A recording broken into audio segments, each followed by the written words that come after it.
সবাই হ্যান্ডমেড জামা তৈরি করছে। সবাই জামা, পাজামা, পাঞ্জাবির উপর রং তুলি ও সুতা দিয়ে কাজ করছে।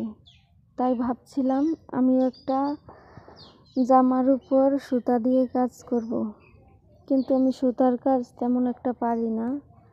তাই ইউটিউবে সার্চ করে ইউটিউব দেখে দেখে আমি আমার একটা কালো জামার উপর সাদা সুতা এবং পুঁথি দিয়ে কাজ করছিলাম। প্রথমবার চেষ্টা করলাম, কেমন হয়েছে জানি না, তবে ভিডিওটির শেষে জামাটির ফাইনাল লুক আছে। সবাই ভিডিওটি সম্পূর্ণ দেখবেন এবং কেমন হয়েছে অবশ্যই কমেন্ট করে জানাবেন। ধন্যবাদ সবাইকে।